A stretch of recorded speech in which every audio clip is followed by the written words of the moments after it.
جاگنا ہے جاگ لے افلاک کے سائے تلے، حسر تک سونا رہے گا خاک کے سائے تلے۔ اور آگاہ اپنی موت سے کوئی بشر نہیں،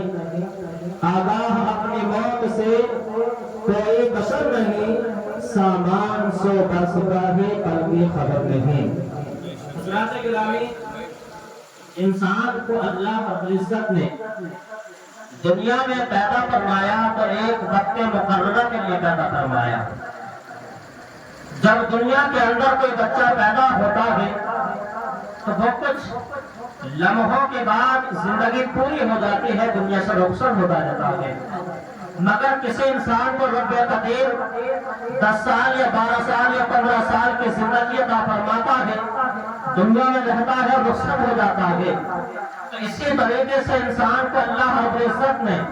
ایک وقت مقررہ کے لیے پیدا فرمایا، مگر دیکھیے رب قدر کی شان کہ اللہ رب العزت نے اس دنیا کے اندر پیدا اس ماں باپ کے ذریعے جو ہے انسان کو پیدا فرمایا ہے، مگر ماں باپ کے شان کو اس قدر رب قدیر نے اولاد کے اوپر عطا فرمائی ہے۔ میرے آقا علیہ الصلوۃ والسلام کے پیارے دیداروں، ابھی حضرت قرآن و حدیث کی روشنی میں والدین کی جو ہے عظمت کو بیان فرما رہے تھے۔ میرے آقا علیہ الصلوۃ والسلام کے پیارے دیداروں، اگر انسان چاہے اپنے ماں باپ کا حق ادا کر سکتا ہے تو ساری زندگی گزر جائے گی، مگر ماں باپ کی ایک ماں کی جو ہے ایک ماں کا جو پیٹ میں بچہ ہوتا ہے اس کی وجہ سے جو تکلیف ہوتی ہے، اس تکلیف کا جو ہے حق ادا نہیں کر سکتا ہے،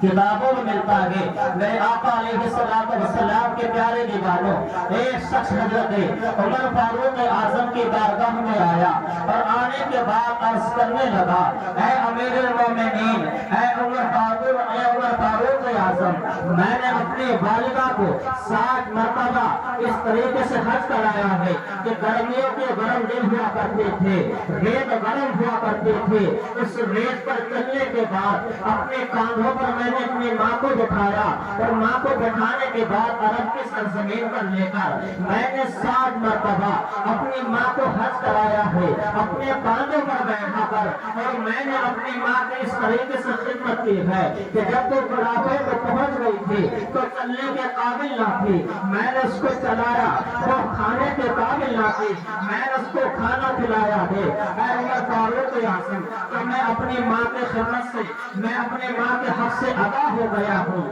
حضرات گرامی، میرے آقا علیہ الصلوۃ والسلام کے پیارے دیوانوں، عمر فاروق اعظم نے فرمایا، اے نادان، تو یہ بات کر رہا ہے کہ میں اپنی ماں کے حق سے ادا ہو گیا، جب تو اپنی ماں کے پیٹ میں تھا اور ماں کے پیٹ میں جو اچھل رہا تھا، انہیں اچھلنے کی وجہ سے